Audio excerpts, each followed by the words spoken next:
8 अक्टूबर 2005 के जलजला से जमीन लरस गई। हौलनाक जलजला को 19 बरस बीत गए। शोहदा की बरसी के मौके पर बालाकोट हाई स्कूल में मरकजी तकरीब मुनक्किद की गई। जिला मानसहरा में बालाकोट शहर फॉल्ट लाइन पर मौजूद है।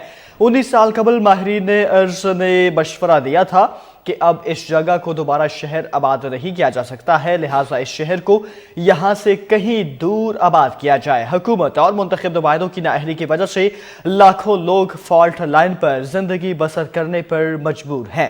बालाकोट से रिपोर्ट करेंगे कदीर अहमद तनोली। 8 अक्टूबर 2005 के होलनाक ज़लज़ले को आज 19 बरस बीत गए।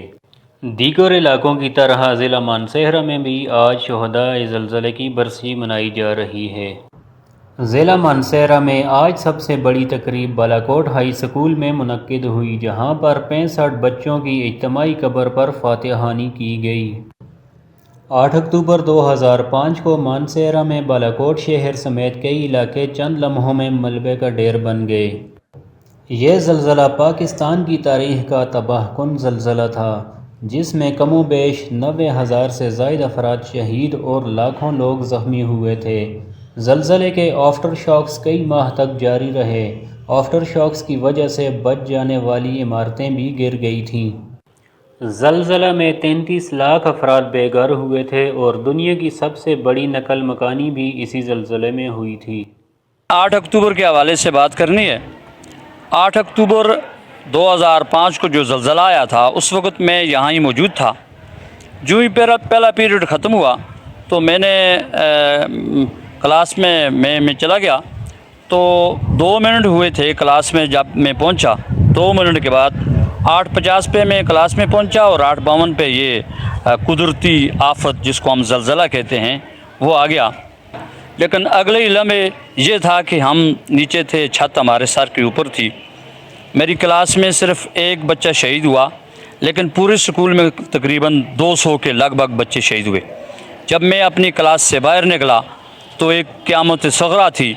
मुझे ये सूरह कारिया की वो आयतें याद आ गई कि पहाड़ों को मैंने अपनी आँखों से उनकी गर्दो गुबार को उड़ते हुए देखा और इंसानों को वाकई ऐसे देखा कि जैसे सूरह कारिया में है कि इंसान ऐसे होंगे जैसे बिखरी हुई पतंगे। तो मैंने बिखरी हुई पतंगों को अपने सामने देखा।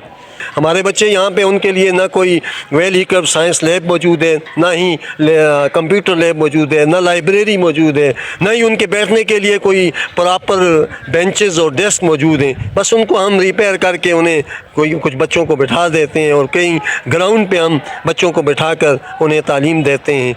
जहाँ तक मसाइल का ताल्लुक है तो 8 अक्टूबर 2005 के ज़लज़ले को 19 साल गुजर चुके हैं, लेकिन उसके बावजूद आज यहाँ पर वो बुनियादी सहूलियात मुयस्सर नहीं हैं जो एक स्मूथली एजुकेशन सिस्टम के लिए ज़रूरी होती हैं। हमारे स्कूल में फर्नीचर भी नहीं है और जो है पंखे नहीं है, शेल्टर वाली बिल्डिंग है। ये जो है हमें इसमें दिन को फिज़िक्स, केमिस्ट्री और बायो का पीरियड होता है, वो कंबाइंड पीरियड होते हैं और वो जो है सब एक क्लास में चले जाते हैं, इसलिए उधर जगह नहीं होती। 7.6 की शिद्दत का ज़लज़ला आया तो मालूम हुआ कि बालाकोट शहर तो फॉल्ट लाइन पर मौजूद है। माहिरीन अर्ज़ ने मशवरा दिया कि इस शहर को कहीं दूर आबाद किया जाए, जिसके लिए उस वक्त की हुकूमत ने बकरियाल के मुकाम पर न्यू बालाकोट सिटी बनाने का ऐलान किया था, जिस पर कई साल काम भी जारी रहा और फिर पीपल्स पार्टी के दौर में वो काम बंद हो गया था, जो अब तक बंद है और मुतासरीन ज़लज़ला फॉल्ट लाइन पर ज़िंदगी बसर करने पर मजबूर हैं। 19 साल गुजरने के बाद भी मुतासरीन ज़लज़ला बेयारो मददगार हैं। कैमरामैन टीम के साथ कदीर अहमद तनोली, K2 टेलीविज़न, बालाकोट, मानसहरा।